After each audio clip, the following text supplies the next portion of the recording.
밸류에이션이 비쌀 때 사서 밸류에이션이 쌀 때 팔아라. 보조금 이슈, 공장 이슈, 이거는 기업체 내에서 해결할 수 있는 문제입니다. 멘탈이 굉장히 안정되어 있는 상황에서 주식을 해야 된다. 물타기와 분할 매수는 계획이 되어 있었느냐 아니냐, 이 차이죠. 요즘 반도체의 겨울이 왔다 이런 얘기를 많이 해요. 네. 사실 작년 겨울에도 가을쯤이었죠? 이런 이야기가 있었는데 윈터 is coming 하면서 네. 그때 어디였죠? 네. 그때 그런 리포트를 썼던 데가 모건 스탠이었나? 네, 아마 그런 거예요. 네. 이번에도 아마 비슷한 것 같아요. 네. 그러니까 근데 이번에도 지난번처럼 그냥 이렇게 잠깐 이랬다가 다시 회복할 줄 알았는데 네. 요즘은 보니까 디램 가격도 같이 하락하고 뭐 이런저런 이야기를 하면서 반도체주도 그렇고 소부장들 전체적으로 어렵단 말이죠. 네. 그러니까 사실 개인 투자자들이 많이 가지고 있는 섹터가 또 그쪽인데 그래서 네. 좀 많이 힘들어해요. 네. 근데 뭐 책에서도 보니까 반도체 같은 경우는 비쌀 때 사서 살 때 파란 전략을 써야 된다 이런 얘기를 네, 했단 네. 말이죠. 네. 일단 이러한 전략을 적용했을 때 지금은 반도체주를 우리가 들고 있어야 될 때입니까? 아니면 팔아야 될 때입니까? 이 비쌀 때라는 게 가격이 비쌀 때가 아니라 밸류에이션이 비쌀 때 사서 밸류에이션이 쌀 때 팔아라. 무슨 얘기냐면 업황이 굉장히 좋을 때는 고점이겠죠. 밸류에이션이 비싸다라는 것은 실적이 안 좋아, 가격보다 실적이 빨리 떨어지는 그런 시점이 이제 밸류에이션이 이제 비쌀 때. 지금은 이제 비쌀 때 초입 정도에 들어왔다라고 생각을 해요. 주가도 많이 빠졌지만 이익이 이제 빠지기 시작했거든요. 여기서 이익이 좀 더 많이 빠지면 이제 반도체는 살 때가 왔다. 지금 뭐 삼성전자도 그렇고 최근에 뭐 엔비디아라든지 이런 쪽들 다 실적이 뭐 그러면서 좀 장 시작 전에도 엔비디아 같은 경우도 좀 빠지다가 다시 오르기도 했고요. 네, 그래서 지금 그런 상황이 이제 시작이 됐는데 얼마나 갈지는 사실 누구도 모르죠. 그렇지. 디램 가격이 얼마나 많이 빠질지 모르지만 이미 디램 가격이 빠지고 실적이 안 좋아지기 시작했기 때문에 저는 조금 단기가 아니라 조금 길게 보시는 분들은 살 때가 왔다라고 보고요.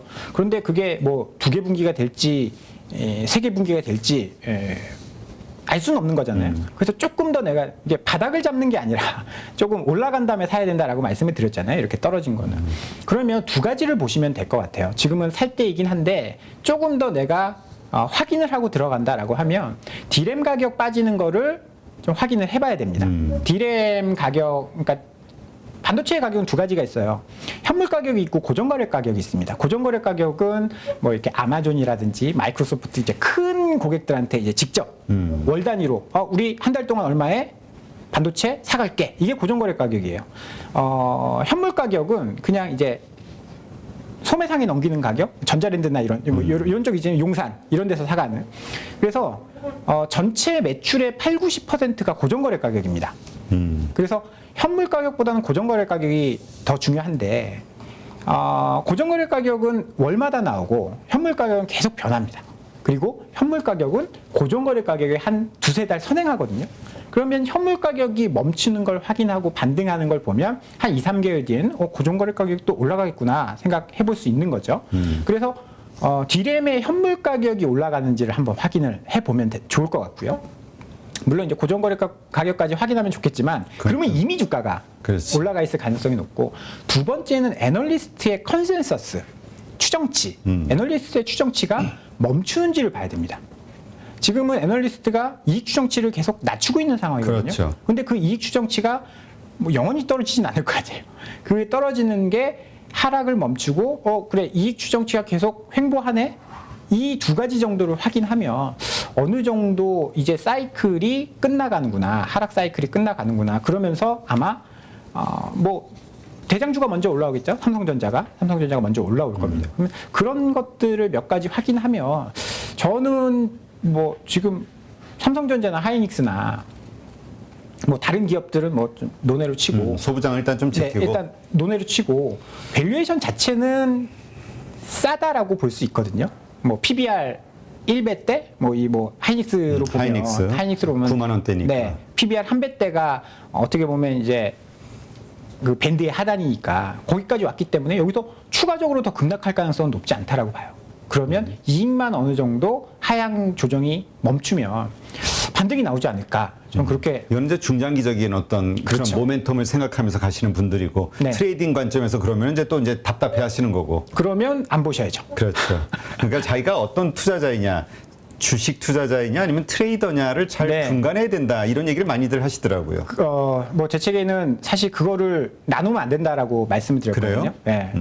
나는 트레이더야라고 하는 순간 절름발이가 되는 거예요. 항상 매매만 한다. 그렇죠.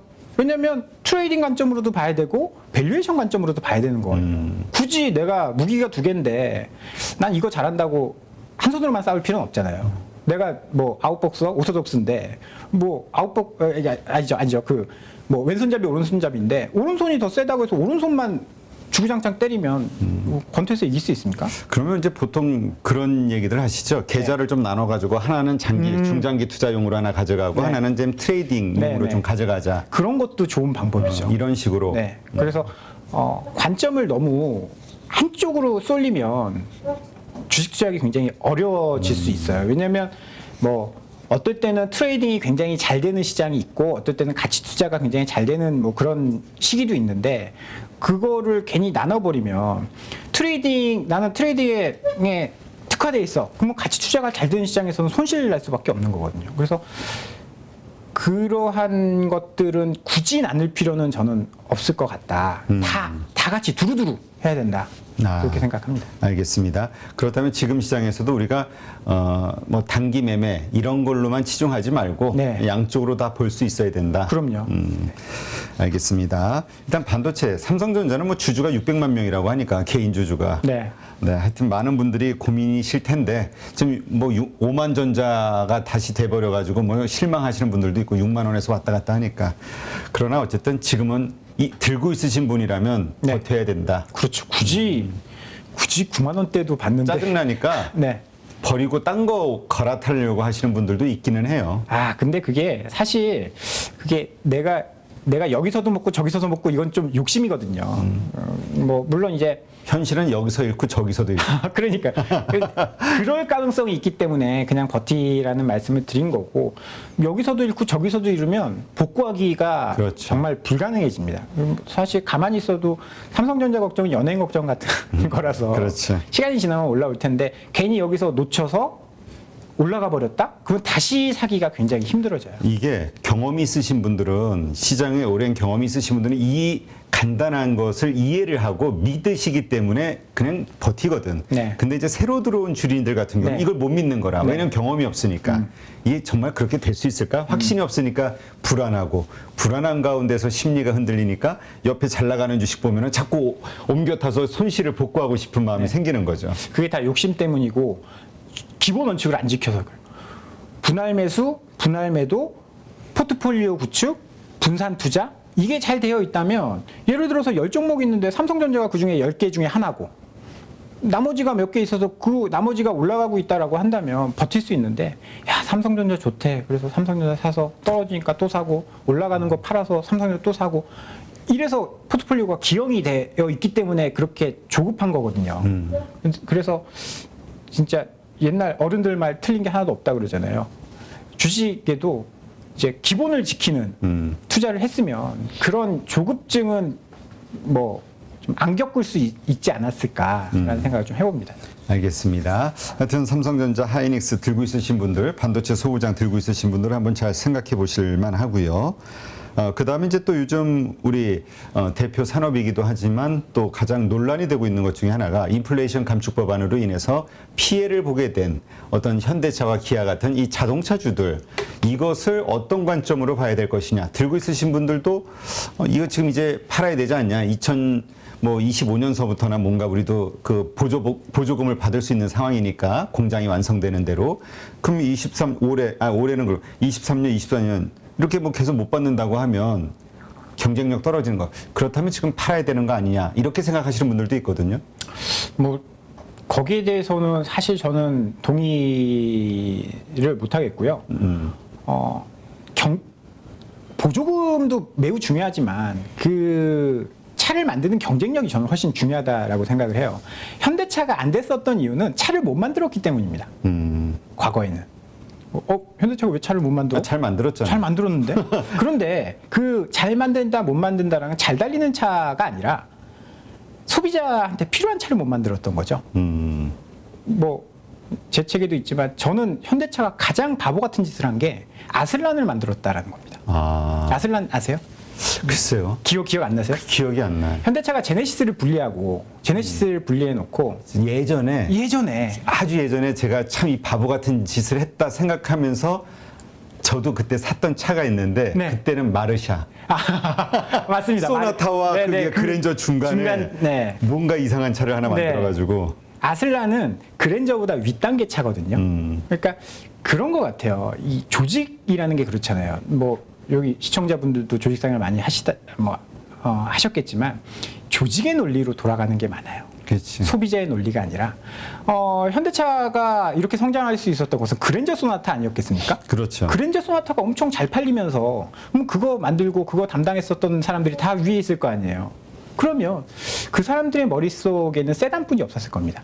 그런데 우리나라가 차가 잘 팔리는 건 SUV였거든요. SUV가 고객들은 필요한데 그래서 뭐 익스플로러 이런 이제 뭐 포드 이런 그 대형 SUV가 엄청 잘 팔렸는데 현대차는 뭐 소나타 그 산타페 하나였죠. 산타페 투싼. 사실 산타페 뭐 비센다 해서 뭐 수타페다 막 그 사지도 않고 베라크루즈가 있었는데 단종시켜 버렸죠. 아니 소비자들은 대형 SUV를 원하는데 아슬란 같은 거 만들어서 연 6,000대, 5,000대 팔고 단종을 시켜버렸어요. 그러니까 좋은 차를 못 그러니까 잘 달리는 차는 만들 수 있었는데 고객이 원하는 차를 못 만든 겁니다. 그게 잘못된 거라고 저는 생각을 하는데 뭐 팰리세이드 나오고 엄청 데이트를 쳤죠, 현대가. 그다음에 미국에서 기아가 텔룰라이드가 엄청난 판매를 뭐 했습니다. 그러고 나서 이제 SUV를 만들기 시작했고 지금은 왜 보조금보다 차를 잘 만든 게 중요하냐라고 생각을 하냐면 전기차를 잘 만들기 시작했어요. 잘 만든다. 그렇죠. 잘 만들죠. 테슬라 다음으로는 현대기아입니다. 물론 이제 중국 업체 빼놓고 중국 업체는 사실 그건 공정 경쟁이 아니니까. 그렇죠. 독점적인 상황이니까. 네. 벤츠, BMW 굉장히 좋은 차죠. 그런데 그거는 과거의 이야기입니다. 전기차에서 벤츠 BMW가 지금 두각을 나타낸다는 이야기 들어보셨습니까? 이제 새롭게 다 이제 새로운 출발선에 서 있는 그렇죠. 거죠. 새로운 출발. 그 전에는 정말 앞서서 출발했던 벤츠 BMW도 같은 선에서 출발하는데 현대차가 더 위에 올라가 있다라는 거죠. 그렇게 된다라고 한다면 보조금 이슈, 공장 이슈 이거는 기업체 내에서 해결할 수 있는 문제입니다. 뭐 엘라바마 공장에서 올해 하반기부터 뭐 GV70부터 순차적으로 생산을 하긴 한다라고 하잖아요. 라인 바꾼다거나 그거는 저는 충분히 가능한 문제라고 생각하고 이게 사실 정말 어려운 거는 좋은 차, 사람들이 타고 싶은 차를 만드는 거거든요. 근데 그거를 하기 시작했다라는 거는 저는 이제 주식이라는 것은 가격과 멀티플이에요. 주가는 EPS 곱하기 PER입니다. 근데 EPS도 지금 잘 올라가고 있고요. 멀티플은 사실 굉장히 저평가를 받고 있었는데 자동차가 사양 산업이었으니까 저평가를 받고 있었는데 전기차는 저평가를 받을 이유가 없잖아요. 테슬라를 보면 만약에 전기차를 잘한다 그러면 저는 조금 더 올라갈 수 있다. 보조금이 단기적으로는 악재일지 모르겠으나 좋은 차를 만들기 시작했으니까 저는 좀 긍정적으로 보고 있습니다. 네, 알겠습니다. 일단 그 우리 대표적인 산업이죠. 한국의 경제에 반도체와 자동차와 관련해서는 그렇다면 지금 이런 여러 가지 이슈로 가격 조정이 있는 이때가 매수의 기회라고 보시는 건가요? 그렇죠. 좀 길게 본다라고 한다면 지금 주도주는 아닐지 모르겠지만 좀 편안하게 들고 있을 수 있는 업종 두 개가 아닌가 저는 그렇게 보고 있습니다. 알겠습니다. 자, 우리가 이 주식으로 돈을 벌려면 인간의 본성을 거슬려라 이런 얘기 참 많이 하잖아요. 그러니까 네. 감정을 섞으니까 우리가 결정을 못하고 네. 이 손가락 관리가 안 되는데 맞습니다. 네. 이 감정을 빼라. 여기서도 같은 이야기를 좀 하시네요. 네. 돈에서 감정을 빼라. 예전에 제가 잘 아는 이제 이코노미스트 몇 분이랑 저녁 식사하다가 막 그런 얘기는 헤지펀드 이야기 나오고 하면서 누가 그러니까 어떤 사람이 주식을 잘하냐 이런 얘기 해도 될지 모르겠지만 실명 거론 안 했으니까 약간 소시오패스 같은 감정이 없는 사람들이 감정이 진짜 없는 사람들. 그렇죠. 왜냐하면 내가 손절을 하려고 해도 감정이 개입되기 때문에 손절을 못하는 기계적으로 뭔가를 할 수 있는 사람들이 정말 주식을 잘한다라고 생각을 하거든요. 그래서 아니 그 얘기 들으니까 네. 아니 저도 그 어떤 그 정말 잘하시는 분 말씀을 듣는데 막 짜증이 나. 왜냐면 뭐 너무 원칙적인 얘기하니까. 네. 왜냐면 그런 얘기하는 거지. 내가 지금 얼마에 샀느냐가 중요한 게 아니야. 네. 내가 얼마를 이익 받고 얼마를 손해 받고 이거 생각하지 마. 맞습니다. 지금 시점에서 내일 아니면 일주일 후 한 달 후에 얼마가 될 거냐 요것만 생각해. 맞습니다. 그게 안 되니까 문제지. 그렇죠. 인간의 본성을 거스르는 거예요. 그렇죠. 그런데 그게 정말 필요합니다. 그러니까 그걸 하니까 돈을 버는 것 같아. 네, 그런 사람이 정말 감정이 없는 사람이 돈을 버는데. 그래서 저는 뭐 제가 봤었던 어떤 책에는 이제 포커 챔피언 이야기인데 그 사람은 집안에 안 좋은 일이 있거나 하면 테이블에 앉지 않는다라고 해요. 왜냐하면 멘탈이 흔들리니까. 그래서 멘탈 관리가 굉장히 중요하고 뭐 피터 린치였나요? 과부의 돈으로 살 종목 뭐 이런 거 뭐 되게 안전한 종목 그런 이야기 하잖아요. 저는 과부의 돈으로는 어떤 주식도 사면 안 된다라고 생각합니다. 왜요? 감정이 개입되기 때문에 나 이 돈 잃으면 안 되는데 이 돈 잃으면 안 되는데 잃으면 안 된다라는 그렇죠. 절박한 돈이니까. 그렇죠. 왜냐하면 과부라면 이제 혼자 먹고 살아야 되니까 돈 벌 네. 기회 없이. 과부의 돈, 고아의 돈 이런 이야기를 어려운 많이 사람들의 하거든요. 돈. 네, 절대 잃으면 안 되는 그런 돈으로는 주식하면 안 된다라고 생각합니다. 왜냐하면 주식이라는 게 내가 사자마자 오를 수는 없잖아요. 보통은 사자마자 보통 빠지죠. 그렇죠. 그러면 불안하고 더 올라갈 수 있는데도 팔게 되고 아니면 손절을 못 하게 되고 이거 이러면 안 되는데 라고 하면 손절을 못 하게 됩니다. 그래서 감정이 개입되어 있는 돈, 물론 이제 모든 돈은 소중하기 때문에 감정이 없을 수는 없겠지만 그게 좀 편차가 심하다라고 하는 거는 절대 주식하면 안 된다. 저는 그리고 멘탈이 굉장히 안정되어 있는 상황에서 주식을 해야 된다. 저는 그런 말씀을 좀 드리고 근데 우리가 현실로 돌아와 보면은 참 우리 이제 보통 돈 버는 분들 분할 매수, 분할 매도 잘 얘기하잖아요. 네. 그걸 인정을 하면서도 가끔은 물타기 하면서 분할 매수한다고 생각하시는 분들이 있단 말이에요. 네. 그래서 이제 더 물리는 경우가 있는데, 그러니까 이게 결국 마인드 컨트롤이 잘 안 되는 거죠. 그리고 자기 스스로 합리화시키는 네. 이런 것들이 좀 문제가 되는데, 이걸 어떻게 잘 구분해야 된다. 역시 또 책에도 있긴 하던데. 물타기와 분할 매수는 계획이 되어 있었느냐 아니냐 이 차이죠. 예를 들어서 내가 전체 투자 자금이 1억이에요. 1억이고 이 중에 1,000만 원만 뭐 삼성전자를 사겠다라고 했는데 1,000만 원이 넘어가 버리는 순간 그거는 물타기가 되는 거죠. 그리고 1,000만 원을 사더라도 1,000만 원 내에서 200만 원씩 이렇게 사서 들어가면 이게 분할 매수가 되는 거고 1,000만 원 한 번 샀는데 떨어졌다 그러고 해서 1,000만 원 더 사봐야지 이렇게 되면 이거는 물타기가 되는 건데 물타기는 절대 하면 안 된다라고 생각합니다. 근데 보통 물타기 할 때의 그 심리나 네. 상황을 보면 내가 오를 거라고 생각한 주식이 많이 빠졌어. 네. 그러면 지금 사가지고 이거 하지 않으면 아까 말씀하신 대로 내가 지금 30% 빠졌으면 뭐 60% 뭐 이렇게 올라야 되는데 50% 이상 뭐 이렇게 올라야 되는데 어떻게 오를 수 있을까? 여기서 물타기 해가지고 한 15% 20%만 올라도 빠져나오고 싶은 그런 생각을 하는 분들이 있단 말이에요. 그러니까 그게 종목에 대한 확신이 아니라는 거죠. 내가 빨리 도망치고 싶어서 한 유행이지. 아니 분명히 내가 맞았다라고 한다면 언젠간 오를 건데 그 밑에 더 많이 산다? 그건 또 욕심이 됩니다. 욕심이 되는 거고. 그래서 물타기를 진짜 꼭 해야 되고 이건 분명히 오른다라고 생각했을 때는 이걸 한 번 더 생각해 보시면 돼요.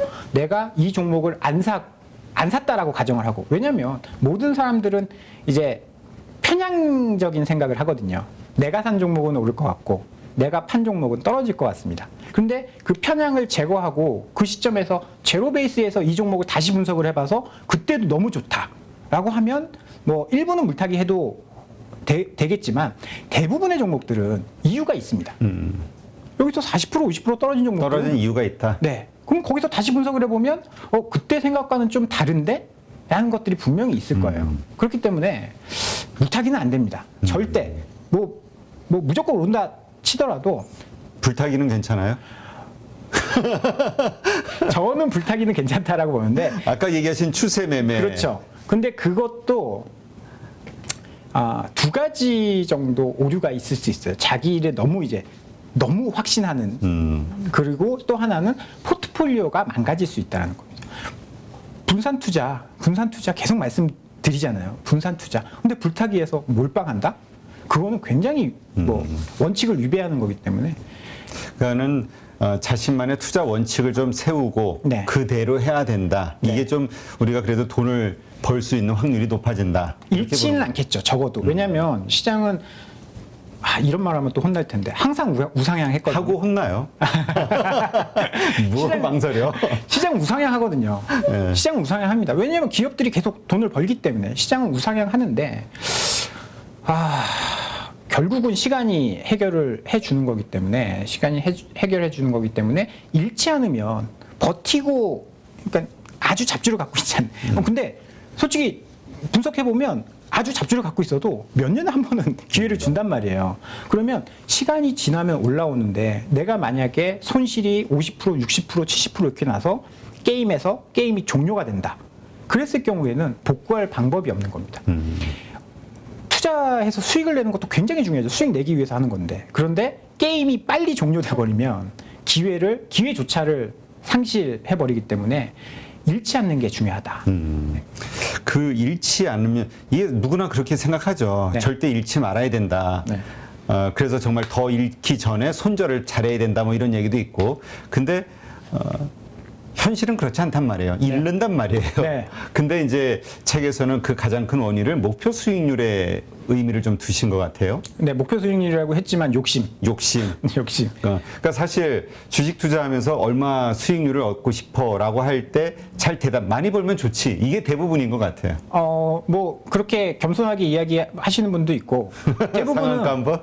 그렇죠. 대부분은 1년에 뭐 50% 100%는 나야지. 위험 자산인데. 네, 위험 자산인데 은행 수익률만큼 나서 뭐하러 주식하냐? 뭐 은행 수익률이 5% 지금 4% 이 정도 됐죠? 그럼 7% 벌 거면 그냥 3% 안 벌고 말지 뭐 이런 생각 하시는 분들이 있는데 그게 복리로 해서 모인다라고 하면 꽤 큰 금액이 되거든요. 지금 연 9% 정도만 수익을 내도 뭐 한 3, 40년 하면 30배, 40배가 된단 말이에요. 1억 넣어놓으면 30억이 되는 거고 1,000만 원 넣으면 3억이 되는 거고. 그래서 목표 수익률이 너무 높으면 무리를 하게 됩니다. 그렇지. 그런 급등할 수밖에 없는 주식들. 그 얘기는 또 뭔가 투기성, 네. 그런 어떤 여러 가지 이유로 움직이는 주식들에 관심을 갖게 되니까. 그렇죠. 요새 무상증자 주식. 그거 결론 보셨잖아요. 결말 그렇지. 보셨잖아요. 이렇게 했다 이렇게. 뭐 땡땡 우먼 이런 것들. 땡땡우먼? 네. 뭐 그런 것들이 있었어요. 얘기해도 돼요. 그냥 왜 우리 공구먼 다 알아. 왜냐하면 네. 우리 PD부터 물렸기 때문에. 보셨잖아요. 그거 한번 걸리면 그렇죠. 노터스 이런 거. 노터스 공구먼 복구 못 합니다. 그렇지. 뭐 물론 이제 그거 복구하려면 선물 옵션에 손대야죠. 선물 옵션에 잘못 손대면 마저 원금 다 날리는 거. 그냥 끝나는 거예요. 게임이 끝나는 겁니다. 그래서 목표 수익률이 높으면 무리를 하게 되고 무리를 하게 되면 그거 아시잖아요. 상한가 갔다 하한가 치면 손실이죠. 그렇죠. 하한가 갔다 상한가 쳐도 손실입니다. 변동성이 큰 거를 손대기 시작하면 정말 운이 좋거나 정말 타짜거나 이 두 가지 경우가 아니면 수천만 가지 경우 중에 이 두 가지가 아니면 복구하기 뭐 힘듭니다. 고수분들이야 알아서 다 하실 거고. 그렇죠. 우리 그냥 평범한 개인 투자자들 입장에선 그런 실력이 있겠냐? 없다면 네. 그냥 신경 쓰지 말고 네. 우리 적당한 목표 수익률에 그 적합한 그런 주식들 위주로 해도 충분히 돈을 벌 수 있다. 뭐 이런 말씀 좀 외람되지만 개인 투자자들의 가장 장점은 시간이거든요. 시간이 많다라는. 펀드 매니저는 1년, 2년 못하면 잘려요. 그냥 아웃이거든요. 그렇죠. 그런데 개인 투자자들은 그게 아니잖아요. 그래서 꾸준히 수익을 낼 수 있는 방법을 좀 연구하시는 게 저는 그러니까 오랜 기간 투자를 해야 되는 개인 투자자이기 때문에 그게 훨씬 더 전 유리하다라고 생각합니다. 알겠습니다. 하여튼 우리 개인 투자자들이 왜 돈을 자꾸 잃는지 시장에서 돈을 실제로 버는 그 비율은 5%밖에 안 된다는 얘기를 저 들은 것 같은데. 네, 뭐 그 정도? 그러니까 나머지 95%는 누구나 다 내가 돈을 잃을 거라는 생각은 안 하죠. 잃을 네. 거라고 생각하면 안 하지. 그렇죠. 다 벌 거라고 생각하니까 하지만 결국 그런 결과가 나오는 것은 지금 말씀하신 이러한 조건들이 다 부합되기 때문에. 네. 근데 우리가 또 한번 내 자신을 검토해 본다고 하면은 아마 스스로 우리 좀 찔리는 부분들이 많이 있어요. 그렇죠? 욕심을 우리가 다 가지고 있기 때문에. 예. 뼈를 많이 맞아봐야 뼈 때리는 말을 많이 들어야 말가지고 안 되지. 아, 몽둥이를 가져왔어야 되는데 오늘. 저는 이제 주로 사업을 하다 보니까 네. 사람은 안 바뀌어요. 맞습니다. 근데 바뀌는 순간이 언제냐면 진짜 부도나고 완전히 망했을 때. 절실할 때. 그래서 세상 완전히 뒤집어졌을 때 그때 가서야 엄청나게 과거를 후회하고 네. 거기서 무너지는 사람이 있고 거기에서 정말 일어나는 사람이 있고 네. 그때 바뀌더라고요. 저도 한 4년 전에 크게 깡통을 뭐 하여튼 그래서 많이 이제 배우게 겸손해졌죠. 네, 그 전에는 한 연 뭐 40~50%는 그냥 벌었으니까. 근데 이게 몇 년 40~50% 벌어도 한 번 이게 그렇죠. 망가져 버리면 그렇죠. 그냥 보통 계좌는 그냥 끝나는 거예요. 그런 분들의 특징이 분명히 신용미수 풀로 쓰고 레버리지 쓸 거거든. 맞죠? 저 노코멘트 하겠습니다. 네. 자, 어쨌든 이런 우여곡절을 겪어서 네. 지금 이런 정말로 우리가 뭐 정말 교과서 같은 얘기지만 결국 그래야 돈을 벌 수 있다는 내용으로 이제 종목 선정 절대 원칙 37 책을 쓰신 우리 박재영 차장님. 자, 원칙 투자가 중요하다. 이것은 결국 우리가 어떤 상황에 흔들리지 않을 수 있기 때문이겠죠? 그렇죠. 뭐 제가 뭐 보통 이렇게 이런 방송 나가면 서두에 이런 얘기하고 이런 거 왜 썼냐. 본인이 종목을 고르지 않으면 흔들릴 수밖에 없어요. 그렇지. 네. 내가 선택해야 내가 맞습니다. 이해를 하고 네. 과정 중간 점검도 할 수 있고. 그렇죠. 그래서 흔들리지 않는 투자를 하기 위해서 저는 이게 뭐 사실 저한테 뭐 제 증권회사 거의 18년 차니까 만난 사람마다 물어봐요. 뭐 이렇게 얘기 잘 하고 이제 마지막에 그래서 뭐 사야 되는데 이렇게 물어보시거든요. 근데 저는 거기에 대한 대답을 드릴 수가 없어요. 왜냐하면 뭐 내가 틀릴 수도 있는 거고 그렇죠. 그리고 계속 AS를 해드릴 수도 없는 거고 그렇죠. 그래서 대답을 안 해드리고 대신에 저는 이렇게 합니다 라는 걸 저기에 적어놓은 거거든요. 그래야 내가 공부하고 내 손으로 해야 그걸 믿을 수가 있는 거고 뭐 오래 투자한다든지 아니면 정말 위급한 상황에 바로 쳐낼 수 있는 뭐 그런 상황이 되기 때문에 주식에서는 신뢰가 굉장히 중요하다고 생각을 해요. 그래서 그 신뢰를 종목에 얼마나 녹여낼 수 있느냐 그런 것들이 성공 투자의 중요한 원칙 중에 하나가 아닐까 저는 그렇죠. 생각을 합니다. 그러니까 이러한 방송들을 통해서 나오시는 전문가분들, 네. 여러분들이 이제 어떤 종목에 대해서 언급을 할 때 네. 그걸 바로 사자, 팔자 이런 관점이 아니라 그런 이야기한 그 관점에서 다시 한번 점검해보는 그러면서 이제 조금 더 공부의 수준을 높이면서 자기의 투자 뭐라 그럴까 지식 이걸 좀 그렇죠. 업그레이드 시켜야 되겠네요. 그렇죠. 내공이 쌓여야 사실 이런 방송에서 나왔을 때 무슨 이야기를 한다? 그럼 그게 정말 주가에 반영이 될 수 있는 건가 아닌 건가 그거를 본인이 판단할 수 있어야 되는 거거든요. 왜냐하면 나오는 전문가마다 시선도 다르고 시각도 다르고 살아온 환경도 다르기 때문에 보는 관점이 다 다르단 말이에요. 근데 그 관점을 자기 걸로 이제 소화할 수 있느냐 여부가 굉장히 중요한 거죠. 그래서 그런 원칙, 절대 원칙 가운데서 우리 박재영 차장님이 지금 시점에서 좋게 네. 보시는 섹터나 주식이 있다면 어디예요? 그런 것들을 꼭 물어보시는데 왜냐면 우리 공부하라고. 사라는 게 아니라 공부하라고. 제가 종목 추천이나 이런 걸 안 한다라고 말씀을 드려도 이런 데 나올 때마다 꼭 물어보시는데 그래도 이제 되게 이렇게 돌려서 질문한 거예요. 보통은 그래서 뭐 사요? 저는 친환경 쪽도 좀 좋아 보이고요. 친환경 쪽도 좀 좋아 보이고 그러니까 신재생이 아니라 죄송합니다. 신재생이죠. 이렇게 신재생 보면. 에너지 쪽? 네, 신재생 쪽도 좋아 보이고 지금 뭐 방산 쪽도 좋아 보이고 뭐 이미 다 그쪽 좋아서 이렇게 올라온 거. 그렇죠. 그게 왜냐면 역시 추세 매매. 그렇죠. 잘 가고 있는 놈이 더 간다. 박스권에선 그럴 가능성이 있습니다. 박스권이 아니고 상승 추세는 다 같이 올라가거나 그러니까 시총 상위 주도주 최근 몇 년 동안은 이제 패시브 자금 때문에 대형주 위주의 장세였거든요. 패시브 자금이 보면 시가총액 상위서부터 그냥 쭉 사니까 액티브 펀드들이 다 죽었어요. 네. 액티브 펀드들이 다 죽었는데 지금은 패시브 시장은 아니고 액티브 시장일 가능성이 높아요. 선택적으로. 그렇죠. 어디가 더 좋느냐. 왜냐하면 이익 추정치가 낮아지다 보니까 이익 추정치가 낮아지면 그 가운데서 뭐가 좋아? 이쪽에 압축적으로 시선이 집중될 수밖에 없거든요. 10개의 섹터 중에 8개의 섹터가 이익이 좋으면 그쪽에 막 골라서 막 이렇게 분산되는데 10개의 섹터 중에 한두 개의 섹터만 좋다? 그러면 애널리스트는 펀드 매니저는 뭐 이쪽으로만 쏠릴 수밖에 없는 그런 상황이에요. 대표적인 게 2012년부터 2016년까지 우리나라가 그냥 지리한 박스권이었거든요. 그렇지. 그때 바이오가 나타났고 화장품이 나타났고 뭐 면세 이런 정말 이제 스타 업종들이 태어난 시기였거든요. 그런 업종만 갔었죠. 맞습니다. 그 당분간은 지수가 뭐 3,300, 4,000 가지 않는 한 박스권이라고 가정하면 그런 주도 업종에 약간 집중되는 그런 상황이 연출이 될 거예요. 그게 굉장히 환장하는 환장하는 나는 또 약간 뭐 점잖게 또 환율 얘기하는 거 같지. 정말 미치거든요. 그렇죠. 포모 나는 내 주식은 안 오르는데 내 주식은 안 오르는데 옆에 보면 막 신고가고 막 우리가 가장 마음이 상할 때가 남과 비교될 때. 네. 그런데 사기에는 너무 비싸 보이고 내 거 마이너스 50%를 손절해가지고 200% 오른 걸 내가 지금 살 수 있을까? 못 삽니다. 그러면 계속 가요.